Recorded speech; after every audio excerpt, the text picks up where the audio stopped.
Assalamualaikum warahmatullahi wabarakatuh. Kami dari kelompok Manggis akan menjelaskan program kami yang berjudul Database Pasien COVID-19 RSUI. Program yang kami buat ditunjukkan kepada rumah sakit yang menangani pasien COVID-19. Yang pertama ada main.c atau inti dari programnya, awal dari programnya. Kita menginclude std.h, stdlib.h, dan string.h. Nah, di sini adalah tampilan awal dalam program, ya, di mana kita diberi dua pilihan, login dan help. Dan jika login akan memberikan passing, ya, ke header login nanti, ya, di mana dalam bentuk 0 dan file data staff. Dan di login ini cara kerjanya kita akan user akan menginput ID dan password, kemudian akan dibandingkan dengan ID dan password yang ada dalam sebuah file yang dimana sudah disediakan. Dan jika dibandingkannya itu beda, maka akan mengulang sebanyak 3 kali, dan jika benar akan masuk ke dalam menu.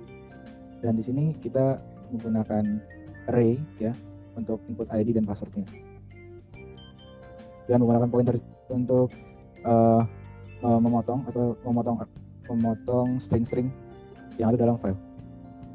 Ya, pada header menu.h ini terdapat function main menu, di mana ini tampilan utama user berinteraksi dengan program.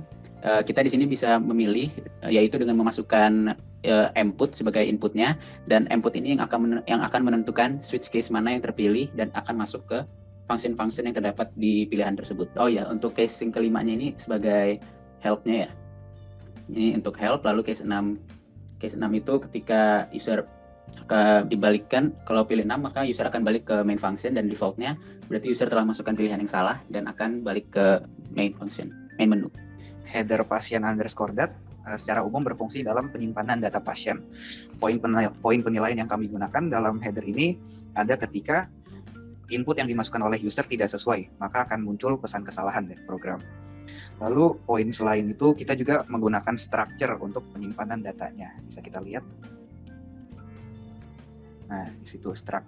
Ketika pasien sembuh, semua data pasien yang disimpan dalam bentuk struct. Ya, sepertinya sudah. Ya, pada header register.h ini terdapat fungsi register staff, yaitu dia berfungsi untuk menambahkan staff baru untuk bisa login dalam sistem. Di sini kita menggunakan array untuk menyimpan ini, char ID, pass, sama terdapat juga char conv_m yang akan digunakan untuk menjawab apakah masih ada staff yang ingin didaftarkan atau tidak. Lalu di sini kita membuka file staff yang kemudian file tersebut akan kemudian di read dan di appending sesuai dengan fungsi a+ di sini. Lalu akan diminta ID dan password, input dari ID dan password dari user, dan inputan ini akan masuk ke file tersebut. Ya, yang terakhir ada header staff manager. Nah, di header staff manager ini memiliki beberapa fungsi, yaitu ada tambah staff, ada hapus staff, help, dan back. Nah, program ini akan dijalankan sesuai dengan input yang dimasukkan oleh user, yang akan diseleksi dengan switch.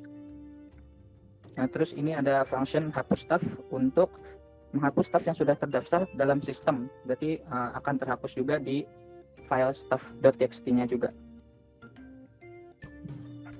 Udah ya? Oke, dan untuk pendemoan programnya bisa kita lihat sini. Ada tampilan awal login. Kalau jika kita help akan seperti ini, dan jika kita login seperti ini. Nah, ini ada daftar pasien baru, baik ganti status pasien, ya kita daftarkan baru, ya. Misalkan kita asal saja namanya